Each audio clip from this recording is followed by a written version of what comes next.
Doon ay mga comment sa atong post sa Facebook nga ngano daw dili tagaan tanan.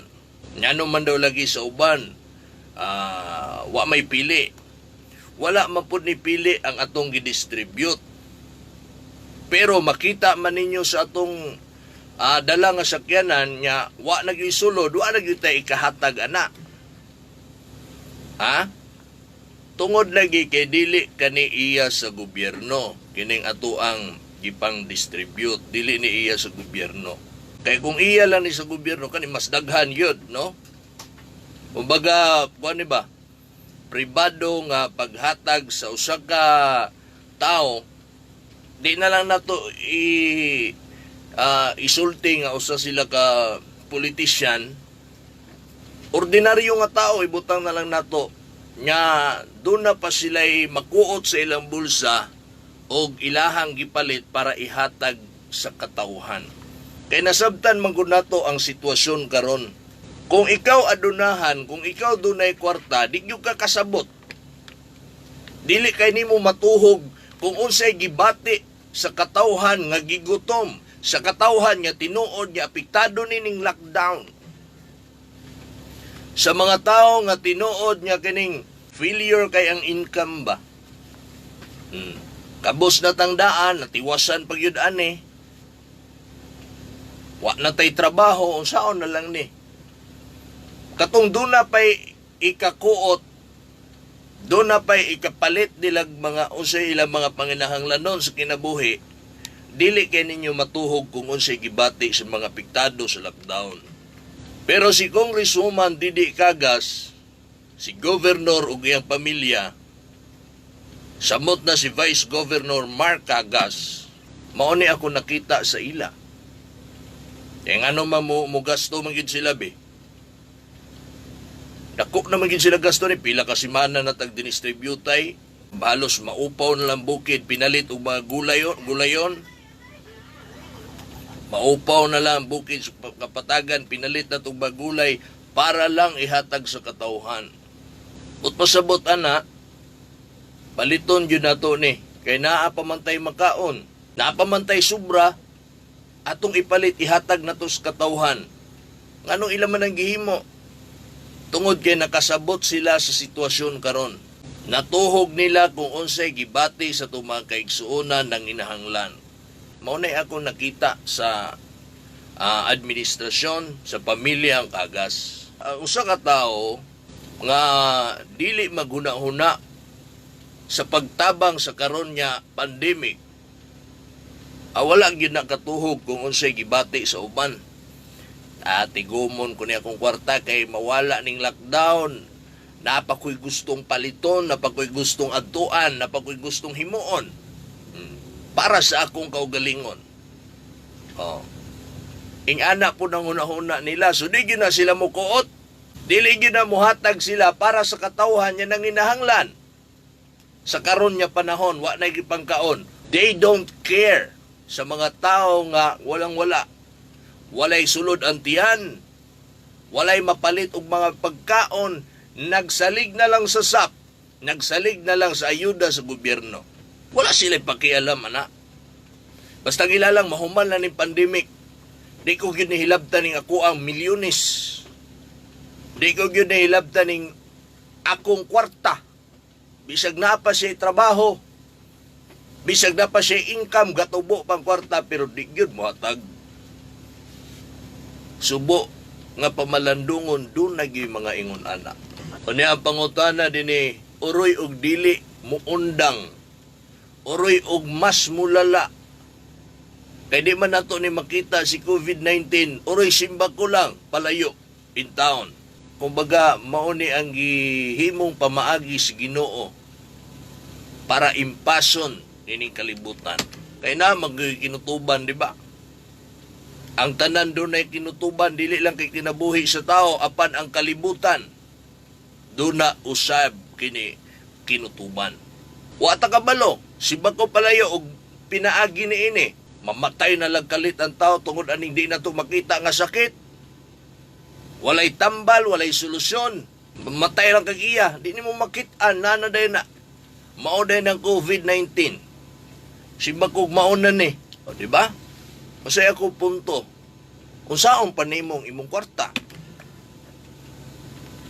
Ano ako gining balik-balikon mga suking tigpaminaw? Every time mag-distribute ta sa itong mga kaigsuunan, ani magipanghatag sa pamilyang kagas, diha magyud na to makita good niya, lipaya sa mga tao eh. Masarap ko na ito gihatag gulay, di ba? Carrots, repolyo, sayote, pichay, sibuyas dahon, usay na manok, perti nilang lipaya. Sa sige na ito distribute, makita yun na ito nga, nanginahanglan yun sila. Hurot ani, unsa na po itong diskarte ani unya, dili kay ugma unya, yun. Unsa na po'y ato ang kaunon ani unya, labi na tong daghan mga gipakaon. Unsaon na lang. So diha na to makita nga sus tabangonon gyud ang mga tao eh. Dili gyud kanang enough nga magsalig na lang ta sa gobyerno. Nagyoy mga pamilya nga ingana ba nga wala na gyud ta ani. Magsalig ta sa gobyerno, dugay po kayo.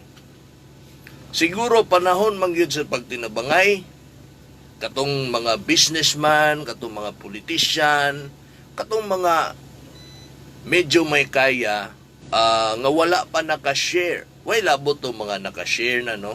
Kita man na to na mga mitabang sa hilom na po yung mga nakita yun to nga mga mitabang. Panahon siguro karon niya magtinabangay gyud ta. Hatagan na to og kanang ayuda kining ato ang mga kaigsuonan niya nang inahanglan karong mga panahon na. Sumuna nga rason niya ginabalik-balik gid ako kay sa akong experience, akong nasabtan, akong natuhog ang mga gibati sa itong mga kaigsuonan. Itong mga nanginahanglan jud gani. Nagkinahanglan gid silang tabang. Tabangan na to sila at the same time tabangan na to ang gobyerno. Dili man kaya sa gobyerno nga tagbaon ang gusto sa mga tao.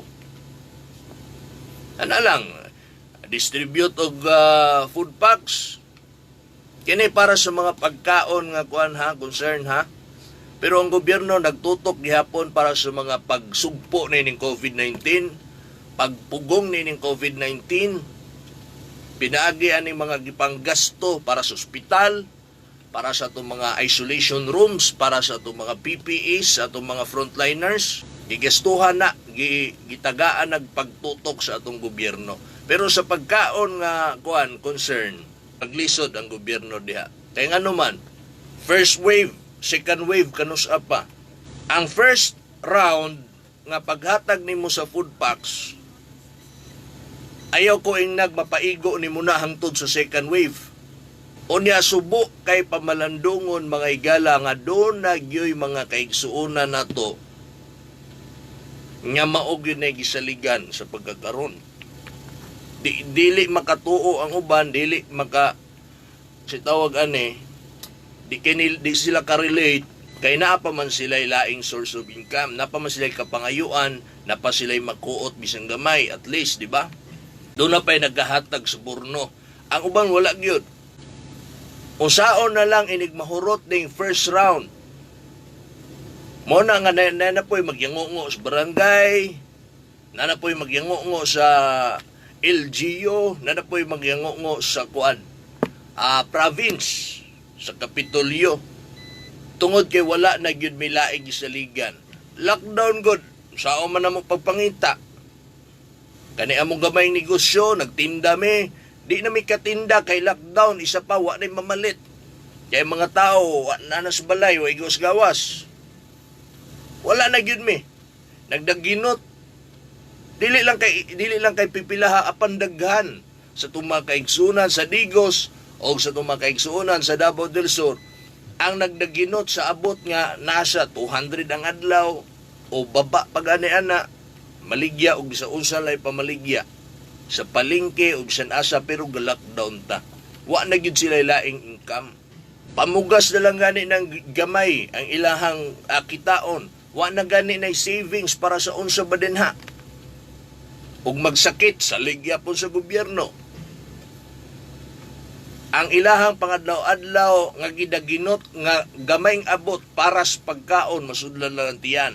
Karon nag-lockdown pag yun, wala na. Sila kadtong nagsalig na lang gyud sa gobyerno. Unya dili man kaya sa gobyerno nga tagbaon ang tanang gusto sa mga tao, nya hatagan sila ana pamahaw paniudto panihapon sulod sa pila ka adlaw, di man nagkaya sa gobyerno. First round kanus pang second wave. Diba? Kini para sa mga kuan ha, mga kaigsuonan natong maog yun ay gisaligan. Usaon nila pagdaginot ang first round nga mapaigo nila sa second wave sa distribution.